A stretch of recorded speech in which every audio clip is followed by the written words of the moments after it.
விசாரணை கைதி ஆகாஷ் உயிரிழப்பு தொடர்பாக 6 காவலர்கள் பணியிடை நீக்கம் செய்யப்பட்டிருக்கிறார்கள். அண்மை செய்தியாக பார்த்து வருகிறோம். விசாரணை கைதி ஆகாஷ் உயிரிழப்பு தொடர்பான வழக்கில் 6 போலீசார் பணியிடை நீக்கம் செய்யப்பட்டிருக்கிறார். ஆகாஷ் கொலை வழக்கில் 6 போலீசார் பணியிடை நீக்கம் செய்யப்பட்டிருக்கிறார்கள். கூடுதல் விவரங்களோடு செய்தியாளர் சிதம்பரம் இணைகிறார். சிதம்பரம், விவரங்கள். நந்தா, அதாவது சிவகங்கை மாவட்டம் மானாமதுரையில் கடந்த 5ஆம் தேதி அன்று 2 வாலிபர்களை வெட்டிய வழக்கில் ஆகாஷ் என்ற இளைஞர் கைது செய்யப்படுகிறார்.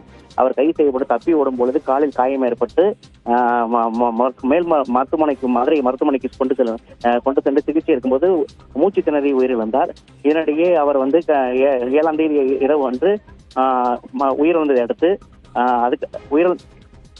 உயிரிழந்த இந்த வழக்கு சிபிசிஐடிக்கு வழக்கானது சென்றது.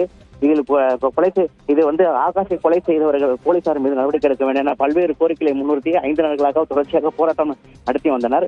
இதில் தற்போது ஒரு ஆய்வாளர், ஒரு சார்பு ஆய்வாளர் மற்றும் 4 காவலர்களை பணியிட நீக்கம் செய்து தென்மண்டல ஐஜி உத்தரவிட்டுள்ளார். நந்தா, நன்றி சிதம்பரம், விவரங்களுக்கு.